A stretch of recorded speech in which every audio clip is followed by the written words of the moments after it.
This is Housing Development, your go-to source for trending housing information. As usual, I am Fleur Arnie, your housing diva, your host.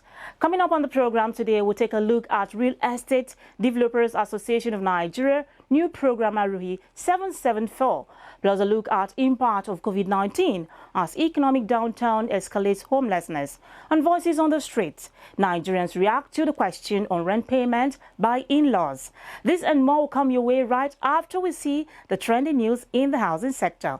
I'll be back in a moment.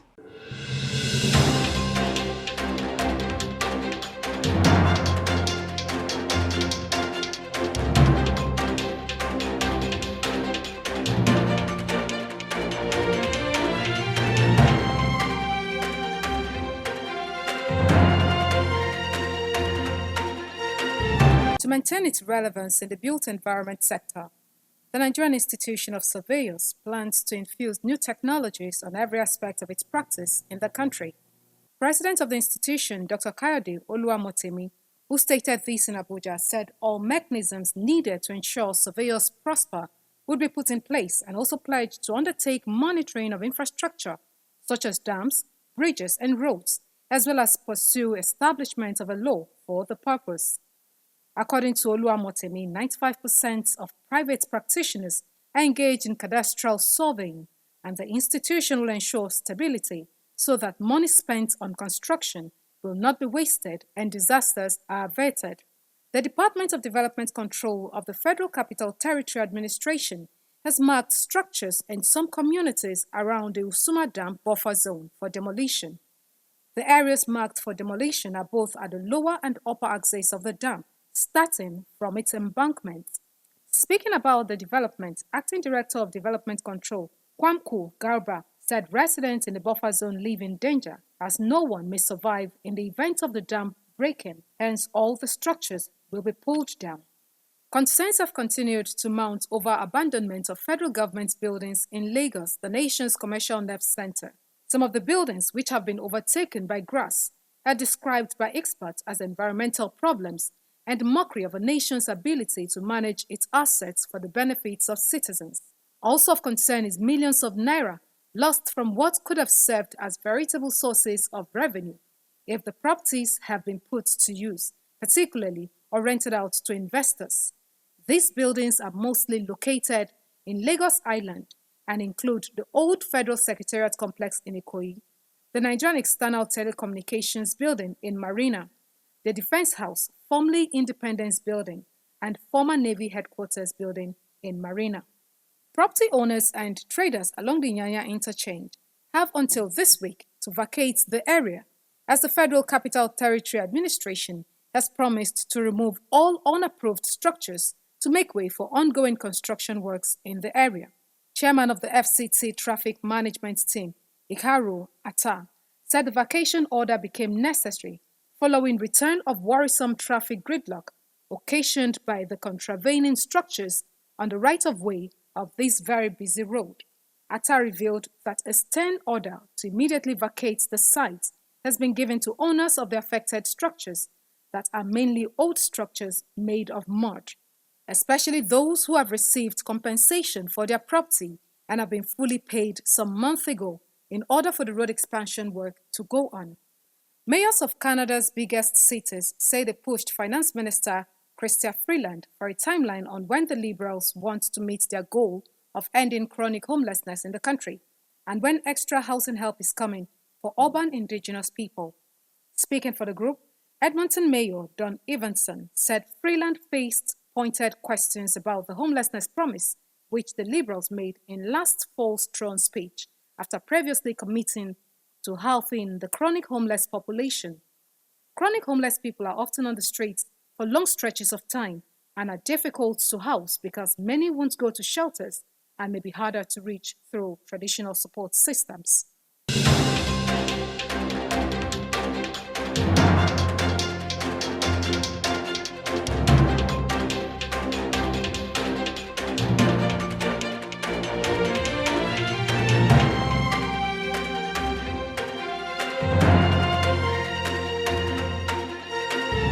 To read the full details of the news headline, visit africanhousingnews.com.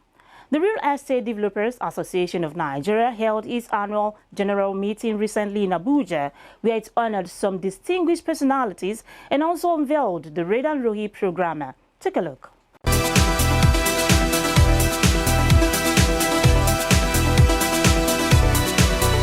Real Estate Developers Association of Nigeria, REDAN, has unveiled a new program, RUHI 774, at its 12th annual general meeting in Abuja.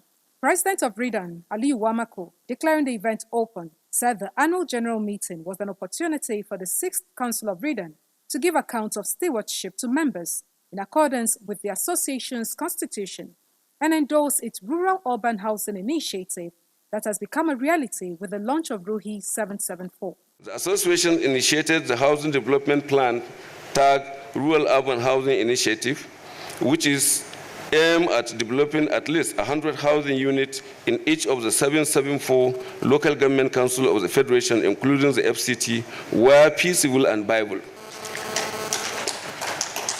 Some of the inherent benefits of the initiatives include providing mass housing, alleviating poverty, provide employment for Nigerians, and engage our members productively nationwide.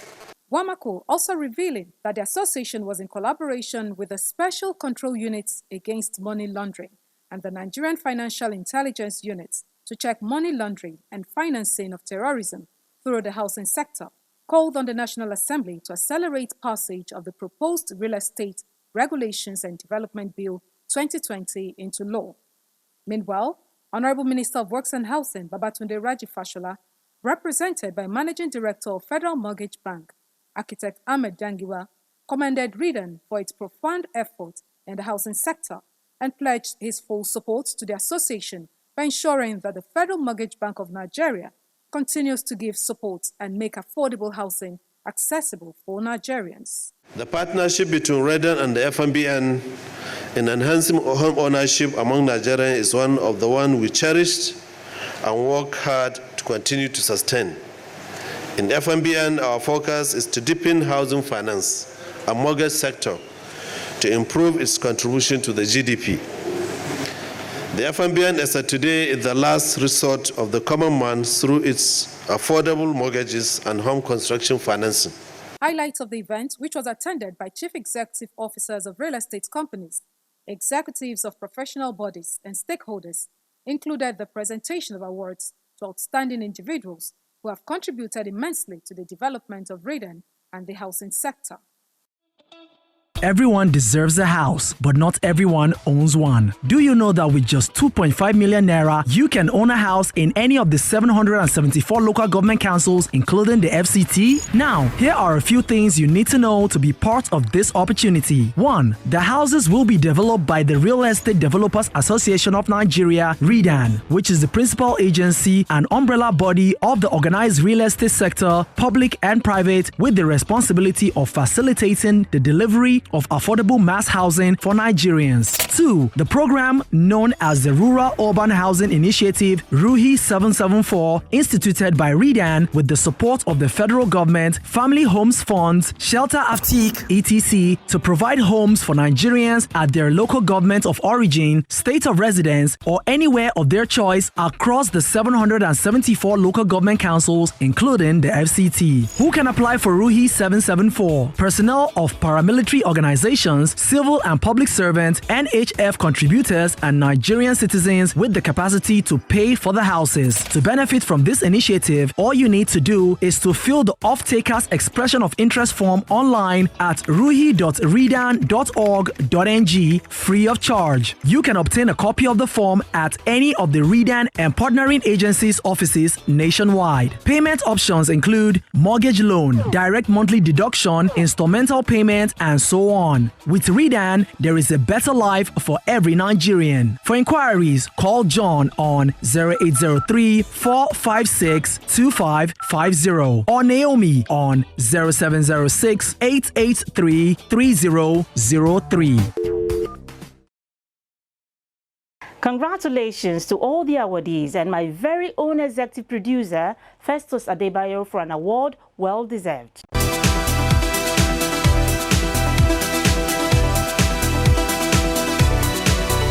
Welcome back. The economic impact from the coronavirus pandemic has ruffled most of the low-income earners, especially here in Nigeria. While some have been laid off by companies, for others who are self-employed, their means of livelihood cannot sustain their families in the wake of economic uncertainties. Homelessness is beginning to bite hard on some of the low-income earners, as some of them can no longer pay their rent.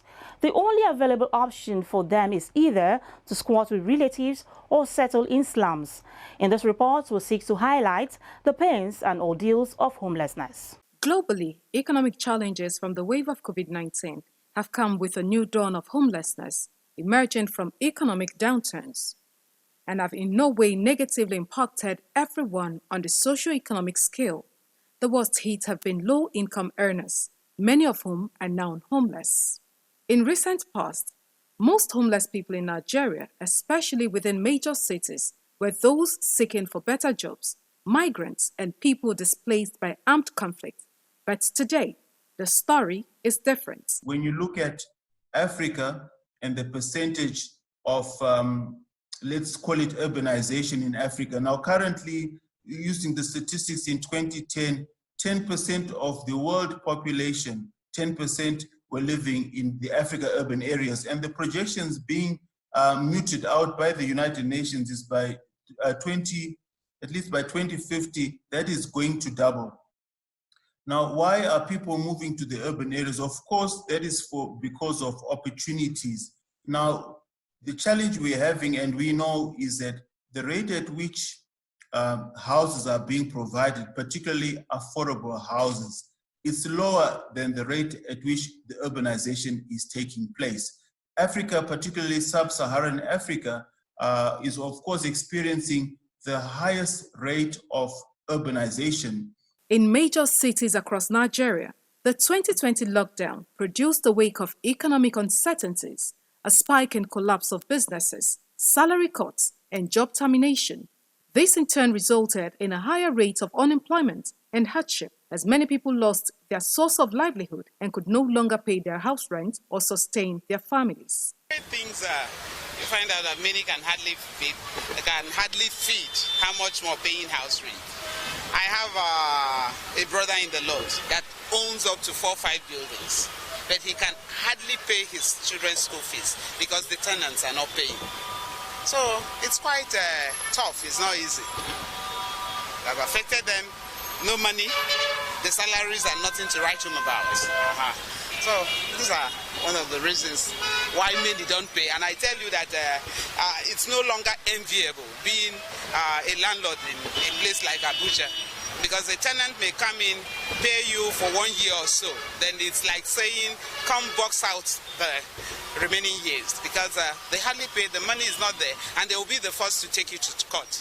The situation of this country, it makes people, they find it difficult to pay their rents. And I have one of apartment in Mararaba Nyanya. The man cannot be able to pay. More than 2 years now, the man cannot pay. Data from the National Bureau of Statistics reports that income loss since mid-March 2020 stands at 79%, while income from all sources were also affected. It also reveals that the poorest households have the highest share of Nigerians who stopped working, representing 45%, while 35% of the wealthiest households were also affected. The economic situation has not been that good. The society has said this is not what any Nigerian wish Nigerians to be, but unfortunately this is the situation we find ourselves today, and it's obvious that the leadership of our dear nation, they are not doing their best, and their best is not best enough in any way. Because of, to start with, if you watch our economic situation from the beginning to the end, you discover that the leadership, they don't even have an economic idea, and it's obvious that they are ideologically switched off when it comes to economic affairs of the nation. As government, organizations, and wealthy individuals continue to roll out palliatives to alleviate the economic strain on citizens, tales of Nigerians roaming the streets homeless scream for urgent intervention on the challenge of homelessness and for a lasting solution to be preferred. I'm Leilani Farha, the UN Special Rapporteur, and I hope you'll keep watching the Housing Development Program. One of the most prominent features of your house is your roof. Your roof will tell how old your building is. At Plus World, we pride ourselves in having the expertise and products to bring your roof back to life. While other roofing companies suggest removing the roof, we restore the roof with warranty assurance. Let Plus World Roofing recoat your old and fading roofs and make your roofs brand new. Our products are eco-friendly and completely harmless to human and the environment. We offer services that will sustain your roof's integrity and by extension, your property value. This includes roof repairs and maintenance for residential, commercial, and industrial properties. Our roof restoration solution saves you up to 70% the cost of replacing your roof. Contact Plus World Roofing today.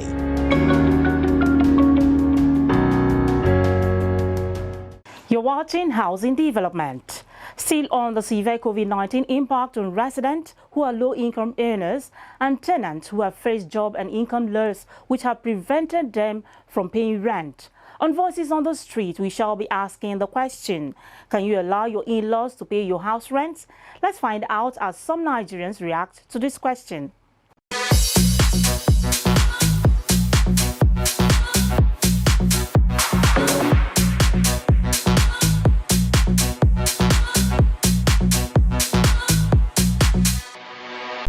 Well, it's not good my in-laws pay for my rent or buy a house. But anyhow, it is situation of things matter. In order for me not to go and steal or to even go and lower myself into a certain debt I don't know when I could possibly offset. If my in-laws wish to rent a house or buy anyone for me, free, very good, I will welcome that. No, I wouldn't like that because they will degrade my husband. If they pay, they will not respect my husband.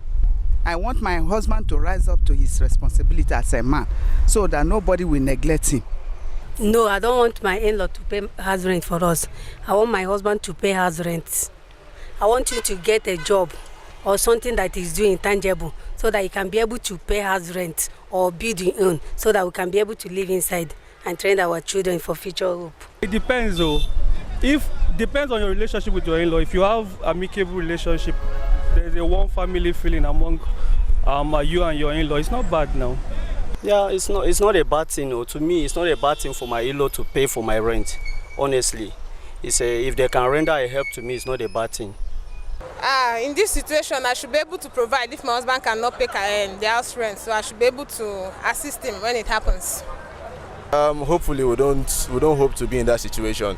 Because it's not, for me, it's not something that is advisable. If you want to be independent, you have to be independent. No need to depend on someone else.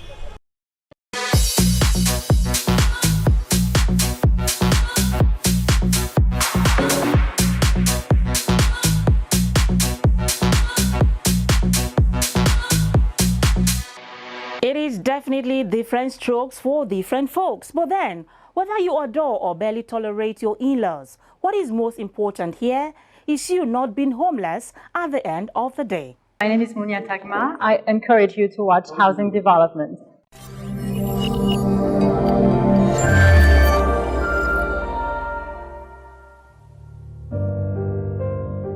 Fully persuaded about the need for a more sustainable, modern, creatively crafted and functional design, Urban Shelter Limited has developed yet another masterpiece that so easily breaks the borders of creativity and dispels mediocrity. Well seated on over 210,000 square meters of land and marked for housing development, the Promenade Estate is located in an excellent part of the Federal Capital Territory, Lokogoma, a central point in Abuja, proximal to most places of relative significance and attraction and edged by multiple access roads where homeowners can swiftly meet up with schedules and appointments. Pushing the frontiers of communal living, the prominent estate has within its borders 2-bedroom and 4-bedroom semi-detached for the purpose of facilitating communal living, while homeowners have well-defined mutually exclusive spaces. The prominent estate appeals to the minds of intellectuals, professionals, and homeowners who have a thirst for a house that sits comfortably on global standard. Urban shelter setting the pace. My name is Robert Hornsby with American Home Builders of West Africa. Keep watching Housing Development Program.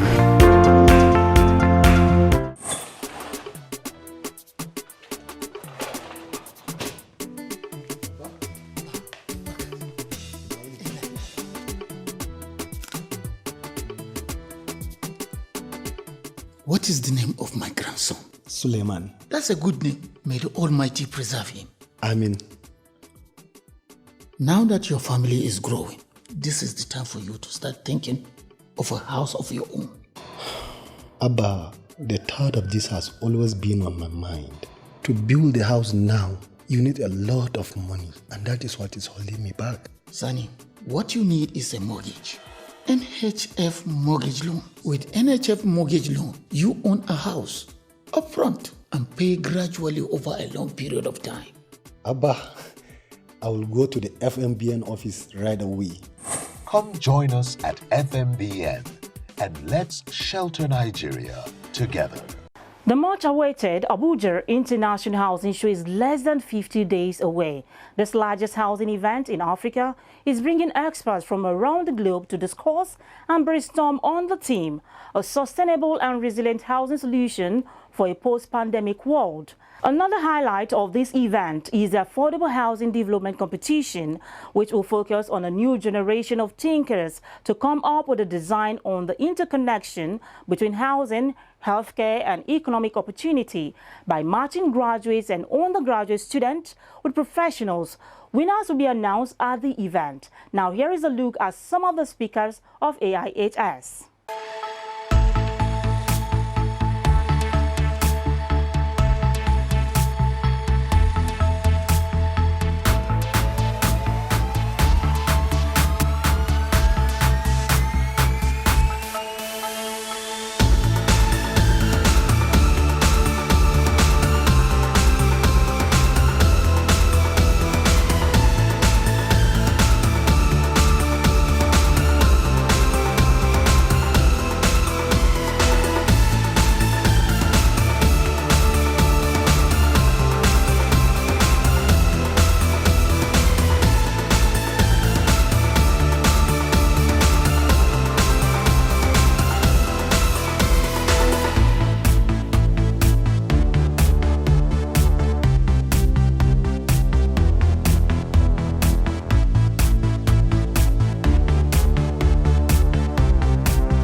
That will lead to massive construction in this country. If we understand that cities are now going vertical, meaning they're going up, then we need to adjust our planning. For us, building isn't just about providing the housing, but the economic empowerment aspect of it is also critical.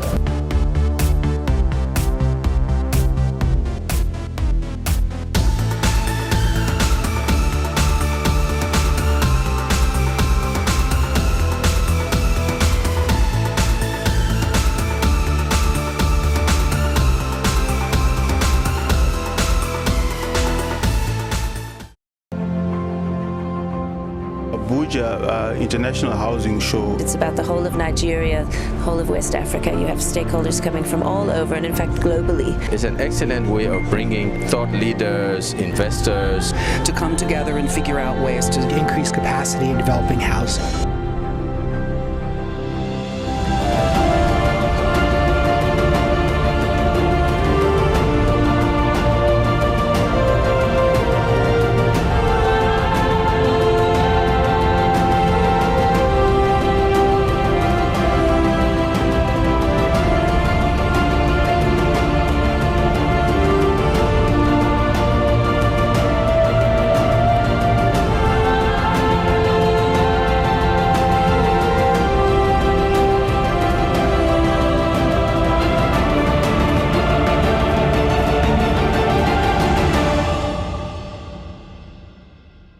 That is it on today's episode of your breakfast show, Housing Development. Thanks for keeping a date. Let's do this again same time next week. Until then, do have a fabulous week. I remain Flora Ani, your Housing Diva.